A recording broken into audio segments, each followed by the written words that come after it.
Now, the United Opposition has accused the Independent Electoral and Boundaries Commission, IEBC, of violating the Constitution in the collation, verification and transmission of presidential election results in the last 3 electoral cycles.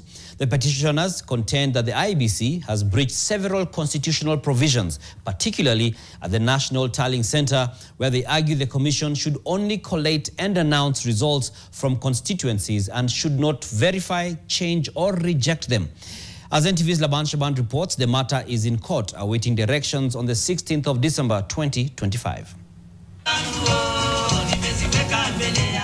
The United Opposition Coalition moved to the High Court seeking electoral reforms, warning that delays in implementing them could undermine preparations for the 2027 general election.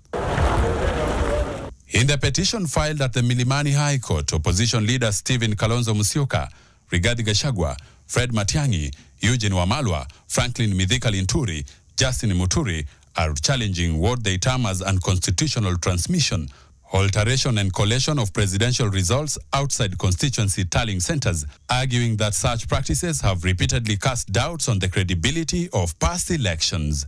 The petition has been filed against the Independent Electoral and Boundaries Commission, its chairperson and the Attorney General.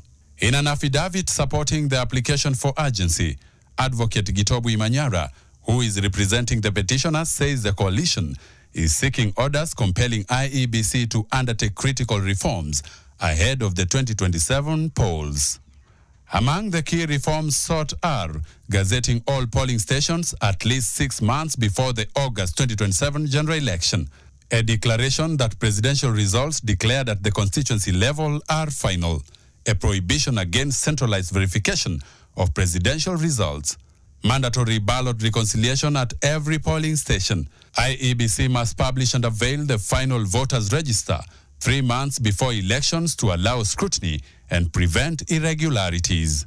Imanyara argues that reforms are complex, technical and time-sensitive, requiring considerable lead time for system design, procurement of technology, staff training, voter education and nationwide testing. The High Court has issued strict timelines in a petition challenging the election process. Petitioners were required to serve the Independent Electoral and Boundaries Commission, its chairperson, and the Attorney General with the suit papers by November 19th and to file proof of service a day later. The respondents have been given until December 5th to enter appearance and respond to the petition. Any rejoinders from the petitioners are expected by December 11th, while the court will issue further directions on December 16th. The petitioners want the court to interpret specific articles of the Constitution and affirm the decentralized nature and finality of presidential results at the constituency level. Article 86 B and C. This article mandates that votes be counted, tabulated and results announced promptly at each polling station and openly and accurately collated and promptly announced by the returning officer at each constituency. The petitioners argue that the national verification process contravenes this constitutional demand. Article 138 sub-article 2, this states that an election of the president shall be held in each constituency. They argue that this means the national tally is mere aggregation of constituency results, not a fresh election or verification process.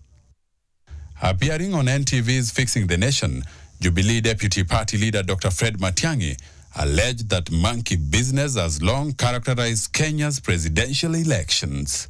The vote, and to ensure transparency, the counting should be done at the constituents level, and once it's tallied and certified there, that is the result. Because clearly, if you look at the 2 presidential petitions that have happened before, the monkey is in between there. Article 138 sub-article 3C, this seeks interpretation to affirm that the role after counting is to collate and declare the results with no constitutional basis for retallying, altering or re-verifying them beyond confirmation of authenticity. Laban Shaban, NTV.